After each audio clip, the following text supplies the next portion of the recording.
सबसे प्यारी है, माँ तू जग में न्यारी है। माँ तू सबसे प्यारी है, माँ तू जग में न्यारी है। अपने आंचल में रखना, अपने आंचल में रखना, हमें वरदानों से भरना। माँ तू सबसे प्यारी है, माँ तू जग में न्यारी है। माँ तू सबसे प्यारी है, माँ तू जग में न्यारी है। पिता, पुत्र और पवित्र आत्मा के नाम पर आमीन। आप सबों को जय यीशु। हम लोग चालीसा काल के समय पर, विशेषकर होली वीक के समय पर, प्रभु यीशु मसीह के क्रूस पर से जो अंतिम 7 वचनों के विषय में अधिकतर लोग सुना होगा और मनन चिंतन किया होगा।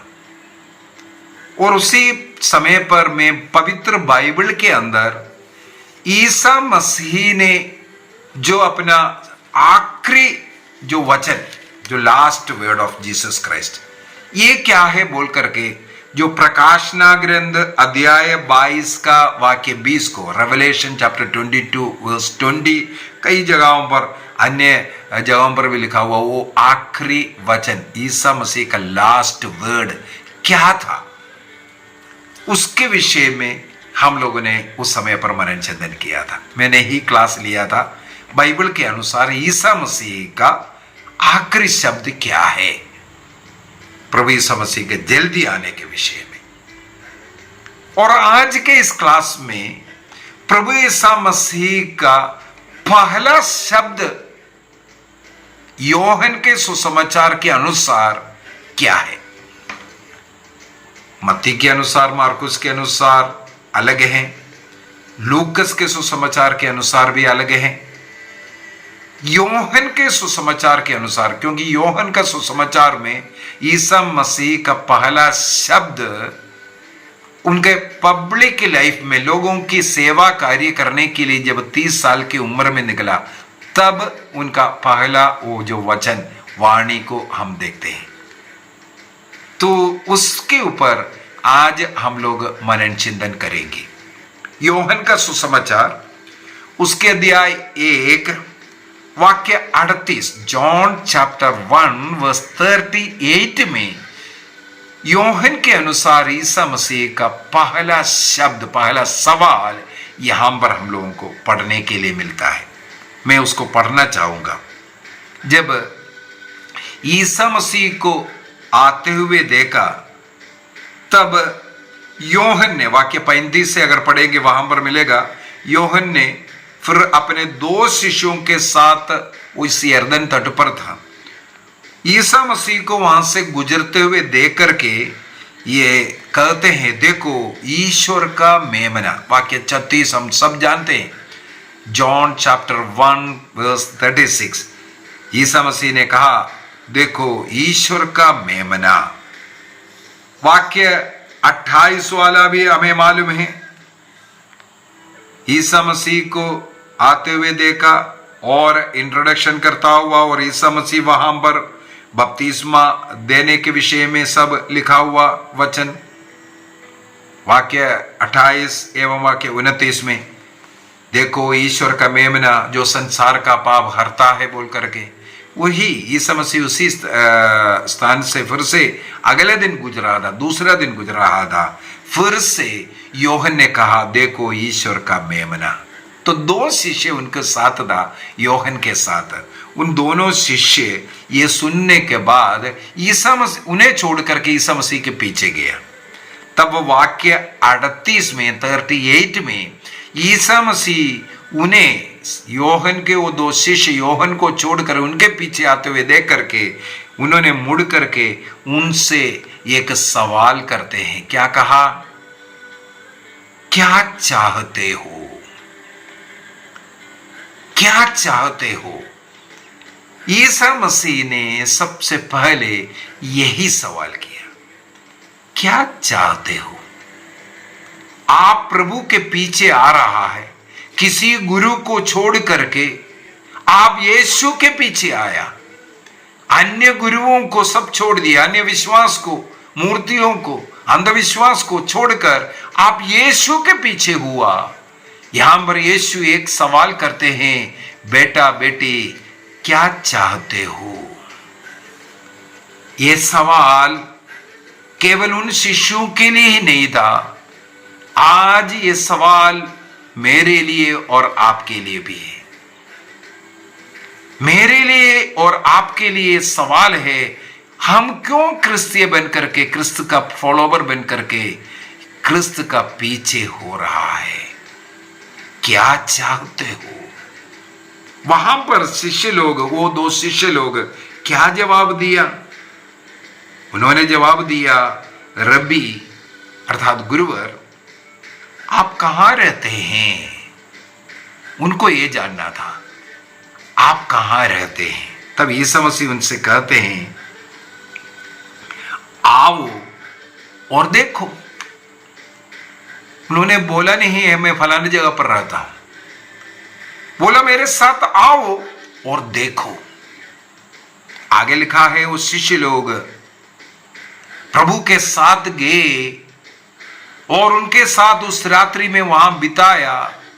उन्होंने उस जगह को देखा, प्रभु को अनुभव किया, प्रभु को परखा, प्रभु के साथ खाया पिया, प्रभु का इस प्रकार उन्होंने अनुभव किया। आज का क्लास का लक्ष्य भी यही है। यदि आप ईसा मसीह का फॉलोवर है, आप प्रभु से क्या चाहते हैं, इसका जवाब आपके पास होना चाहिए। यदि आप एक क्रिश्चियन हैं, वही यू आर ए क्रिश्चियन, आप क्रिस्त का फॉलोवर क्यों बना? आप प्रभु का सेवक कर रहा है, क्यों सेवा कर रहा है? आपका लक्ष्य क्या है? आप क्या चाह रहा है? यीशु मसीह कहते हैं, आओ और देखो और अनुभव करो। प्रभु के साथ होना, प्रभु में होना, प्रभु के साथ जीना, प्रभु को सुनना, प्रभु में जीना, यह प्रभु चाहता है। यदि मैं मार्कुस का सुसमाचार उसके अध्याय 3 को पढ़ूंगा, मार्क चैप्टर 3, उसका वाक्य 14 और 15 को, 14 और 15 को पढ़ेंगे तो वहां पर हमें मिलेगा ईसा मसीह 12 प्रेरितों को, शिष्य लोगों को चुनते हैं। क्यों चुना है? संत मार्कुस उसके विषय में लिखा है। वहां लिखा है, ईसा ने उनमें से 12 को नियुक्त किया। किस लिए नियुक्त किया?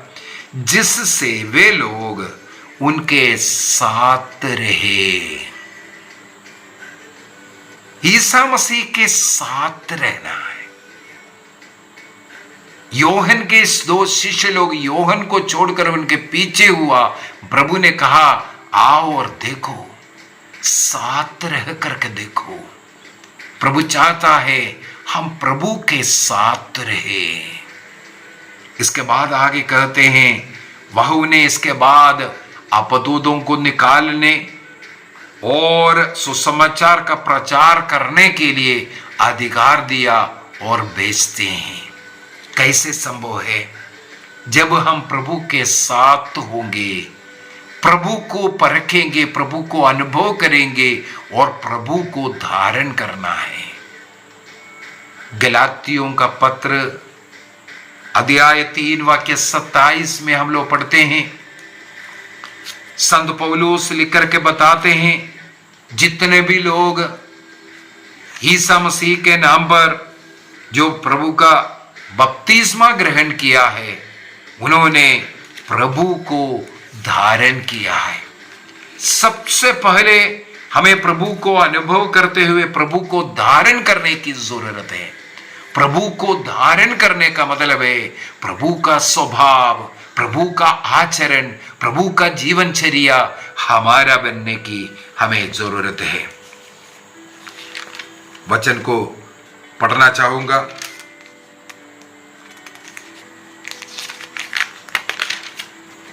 गलातियों का पत्र अध्याय 3 वाक्य 27, गलातियंस चैप्टर 3 वर्स 27, वहां पर लिखा है, जितने लोगों ने मसीह का बपतिस्मा ग्रहण किया उन्होंने मसीह को धारण किया। मसीह को धारण करने की हमें जरूरत है। योहन का पहला पत्र को भी पढ़ते हैं, फर्स्ट जॉन,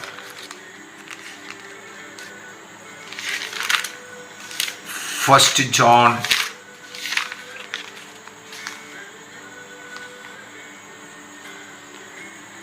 चैप्टर 1 वाक्य 1 से थोड़ा पढ़ लेते हैं। हमारा विषय वह शब्द है। First John chapter 1 verse. हमारा विषय वह शब्द है जो आदि से विद्यमान था। हमने उसे सुना। शिष्य लोग, संत योहन गवाही दे रहा है, हमने उस वाणी को सुना, हमने उसे अपनी आंखों से देखा, हमने उसका अवलोकन किया और अपने हाथों से उसका स्पर्श किया। हम जो प्रचार कर रहा है उसके विषय में है, उस शब्द के विषय में, जो शब्द मांस धारण कर हमारे बीच में रहकर ईसा मसीह के रूप में रहा था। उस मसीह को उन शिष्य लोगों ने सुना, देखा, सुनकर के उसके ऊपर अवलोकन किया और उन्हें स्पर्श किया। उस मसीह, उस ईश्वर का शब्द, उस वाणी को उन्होंने अनुभव कर उसे धारण किया।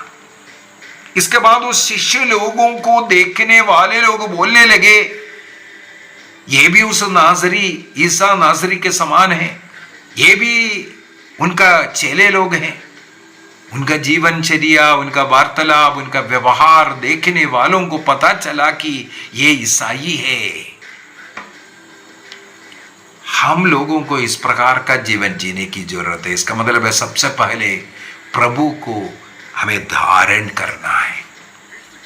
यदि हम लोग रोमियो का पत्र अध्याय 8 वाक्य 9 को पढ़ेंगे, वहां पर यह लिखा हुआ मिलेगा, जितने लोगों ने ईसा मसीह को धारण किया उन्होंने प्रभु ईसा मसीह को, उस स्वभाव, उस आत्मा को धारण किया, आत्मा को ग्रहण किया।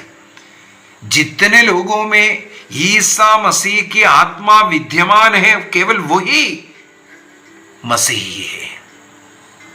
जिनमें ईसा मसीह की वो आत्मा निवास नहीं करता वो मसीही का नहीं है, अर्थात ईसाई नहीं है। क्या मतलब है इसका? साफ साफ एक ही मतलब है, जिन व्यक्तियों में ईसा मसीह का वो स्वभाव नहीं दिखता वो ईसाई नहीं है। जिन व्यक्तियों में ईसा मसीह का वो प्रेम, वो विनम्रता, वो पवित्रता नहीं दिखता, वो व्यक्ति ईसाई नहीं हो सकता। ईसाई लोग प्रभु के समान विनम्र बने रहने की जरूरत है, पवित्र बने रहने की जरूरत है। भ्रातृ प्रेम में दूसरों को, दुश्मनों को भी प्रेम देने वाला बनने की जरूरत है। इसलिए ईसा मसीह ने पूछा, कई लोग ईसा मसीह को फॉलोवर बना, कोई चंगाई के लिए जाता है, कोई चमत्कार देखने के लिए जाता है, कोई उनके समान बन करके चमत्कार दिखाना है, ऐसा करना वैसा करना, उसमें वो आकर से अपना नाम कमाने के लिए, किसी को धन चाहिए, किसी को शादी चाहिए, किसी को बच्चा चाहिए, पता नहीं क्या क्या जरूरत के लिए हम प्रभु के पास जाते हैं। आज प्रभु हमसे पूछते हैं, आप क्या चाहते हो? क्या आप मसीह बनना, ईसाई बनना, ईसा मसीह के समान बनना चाहते हैं? शिष्य लोग उनके साथ गए, उनके साथ रह करके परखा, अनुभव किया और उसको बांटना शुरू किया। हमें भी यही अनुभव होने की जरूरत है। एक क्रिस्तीय लोग क्रिस्त के समान रहना है, नशाबाजी करने वाला नहीं, एक व्यभिचारी नहीं, दूसरों को लूटने वाला नहीं, धन के पीछे उड़ने वाला नहीं, धन दौलत के लिए प्रभु का सुसमाचार का सुनाने वाला नहीं, बल्कि हमें प्रभु के प्रेम से भर करके एक प्रभु बन करके हमें दान देने वाला बनना है। दूसरों से लूटने वाला, लेने वाला नहीं, हमें देने वाला बनना है। जरूरतमंदों का मदद करने वाला, ईश्वरीय प्रेम से भर करके रहने वाला। हमें भक्ति का जीवन जीना है, हमें पवित्रता का जीवन जीना है। हमें देखने वालों हमारे अंदर यीशु मसीह को देखना चाहिए। निर्णय कीजिए। प्रभु यीशु मसीह का योहन के अनुसार, सुसमाचार के अनुसार पहला सवाल, आप क्या चाहते हैं? क्या ढूंढ रहा है? क्या देखना चाहते हैं? क्या चाहते हो? हमें जवाब देना है। मुझे आपके समान बनना है प्रभु, आपके समान मुझे विनम्र बनना है, आपके समान मुझे सहन करने वाला बनना है, आपके समान दूसरों को बचाने वाला मुझे बनना है, आपके समान दूसरों की सेवा करने वाला बनना है, आपके समान दूसरों के प्रति दयालु मुझे बनना है प्रभु, आपके समान इस संसार में शांति देने वाला बनना है प्रभु। आइए हम अपना आंखें बंद करें, प्रभु से प्रार्थना करें, मुझे भी आपके समान बनाइए। मेरे दिल में बसने वाले प्रभु मुझे तेरे जैसे बना दे। प्रेम में मुझे बढ़ने दीजिए, भक्ति में मुझे बढ़ने दीजिए, विशुद्धि में मुझे बढ़ने दीजिए। मुझे देखने वाला प्रभु को मुझ में देख पाए प्रभु, इसके लिए अपने आत्मा मुझे प्रदान कीजिए प्रभु। आप सबों को अनुग्रह दे, आशीष दे। आपके परिवार में प्रभु का प्रेम सदा बने रहे। पिता, पुत्र और पवित्र आत्मा के नाम पर आमीन। आप सबों को जय यीशु।